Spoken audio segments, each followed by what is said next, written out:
5 on this side, please.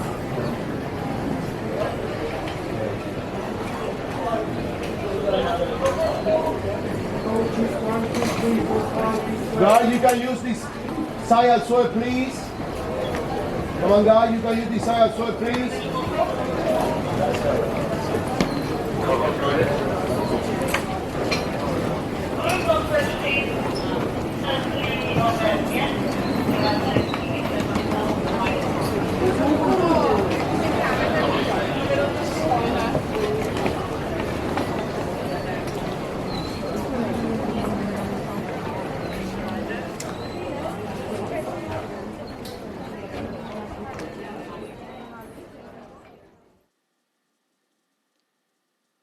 What do we mean by power?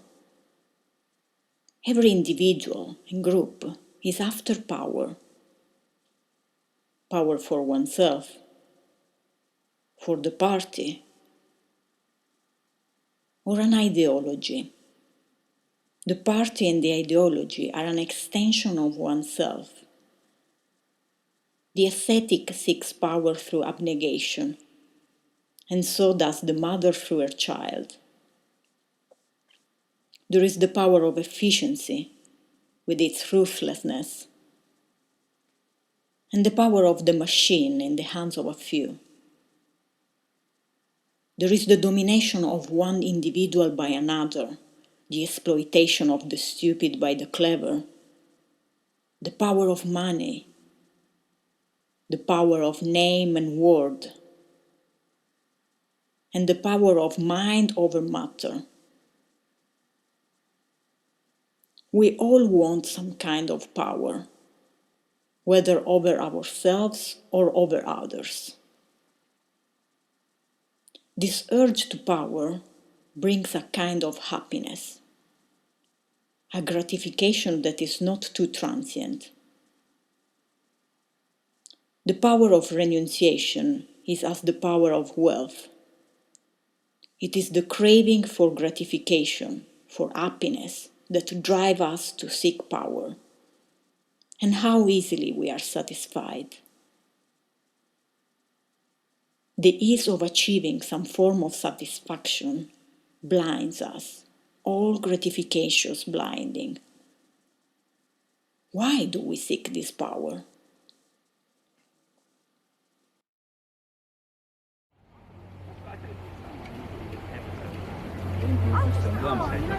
Gözlüğün nerede?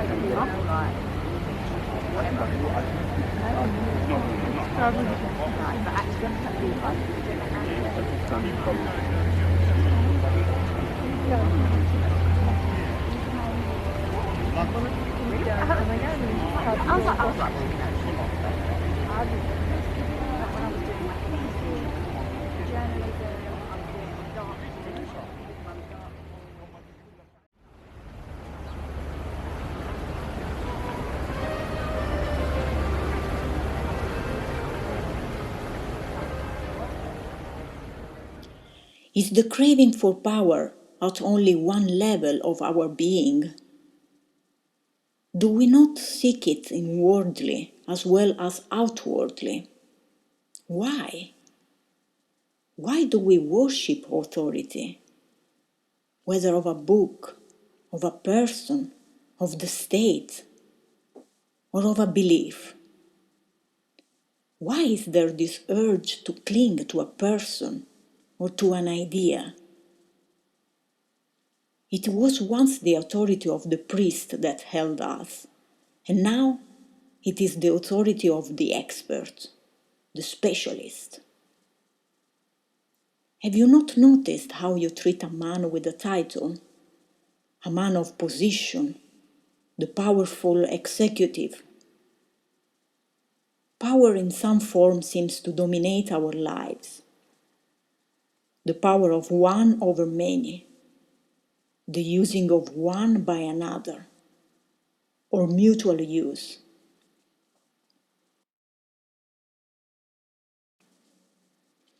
We use each other for mutual gratification. The present structure of society, which is our relationship with each other, is based on needs and usage. You need votes to get you into power. You use people to get what you want, and they need what you promise. The woman needs the man, and the man the woman. Our present relationship is based on need and use. Such a relationship is inherently violent. That is why the very basis of our society is violence.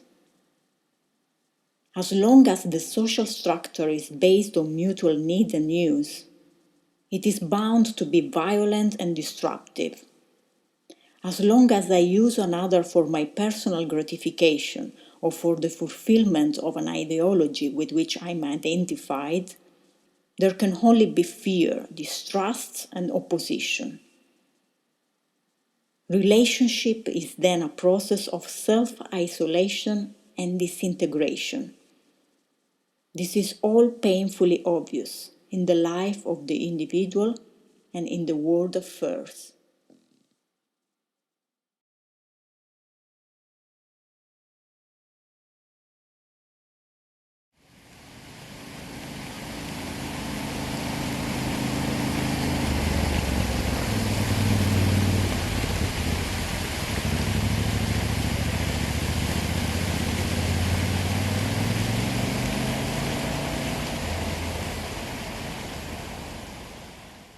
I need the postman, but if I use him to satisfy some inner urge, then the social need becomes a psychological necessity, and our relationship has undergone a radical change.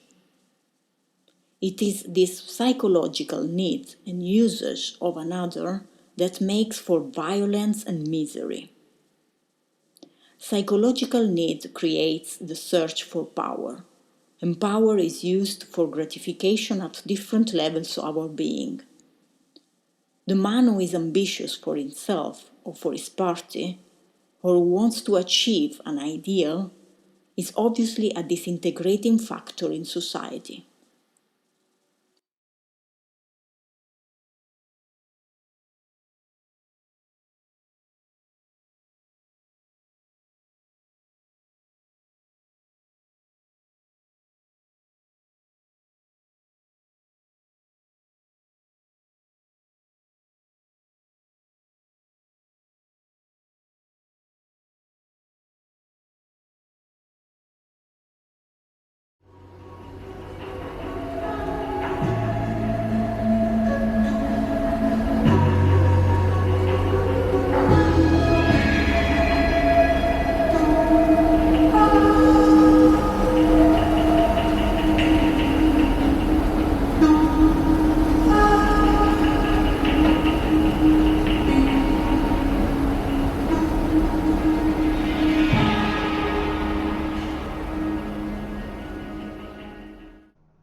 Ambition is inevitable only as long as there is no fundamental transformation in the individual. Why should we accept it as inevitable?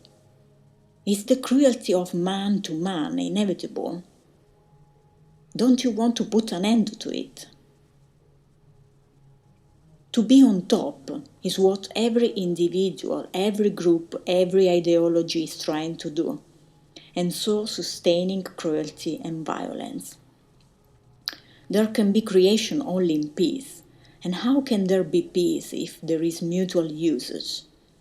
To talk of peace is utter nonsense as long as our relationship with the one or with the many is based on need and use. The need and use of another must inevitably lead to power and dominance.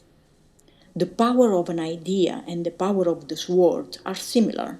Both are destructive. Idea and belief set man against man, just as the sword does. Idea and belief are the very antithesis of love.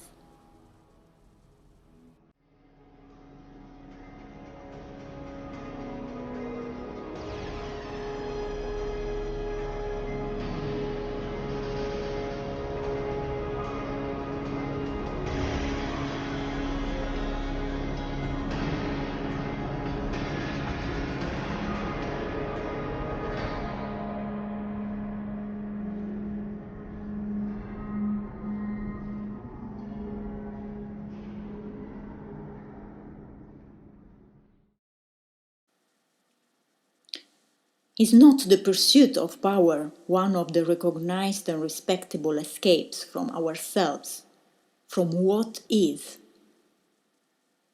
Everyone tries to escape from his own insufficiency, from his inner poverty, loneliness, isolation.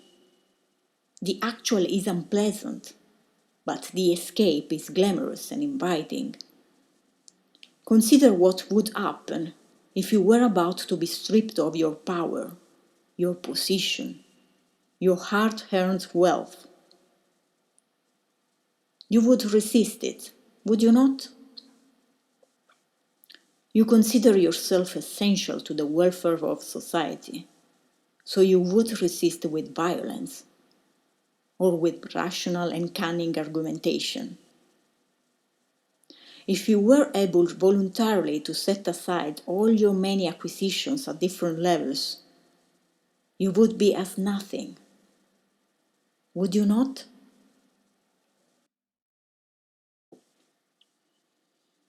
So you have all the outer show without the inner substance, the incorruptible inner treasure.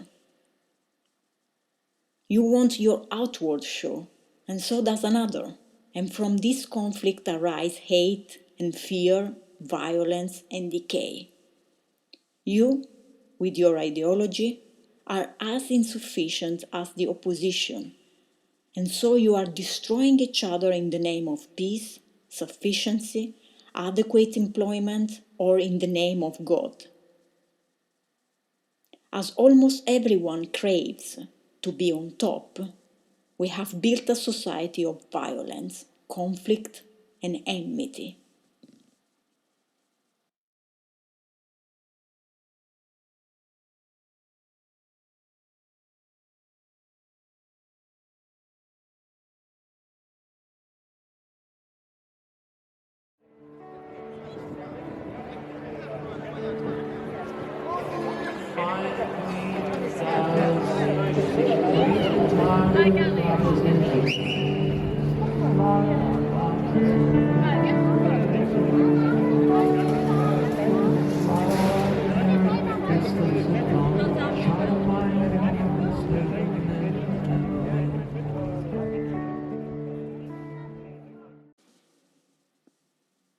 By not being ambitious, greedy for power, for name, for position, by being what you are, simple, a nobody.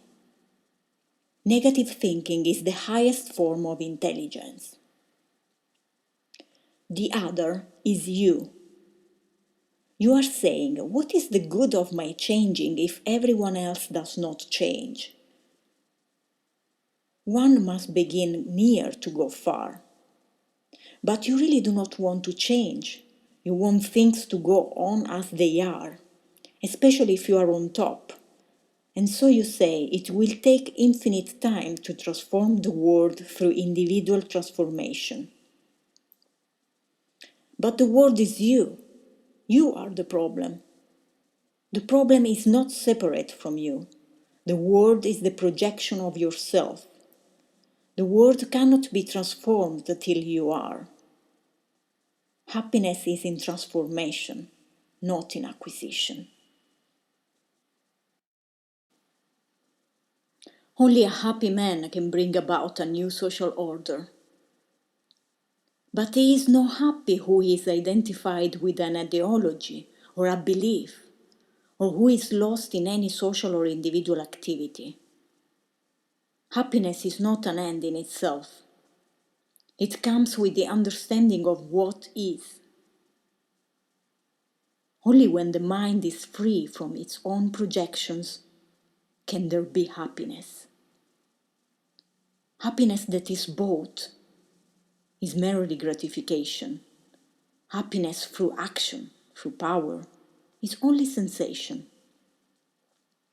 And as a sensation soon withers, there is craving for more and more. As long as the more is a means to happiness, the end is always dissatisfaction, conflict, and misery. Happiness is not remembrance. It is that state which comes into being with truth. ever new, never continuous.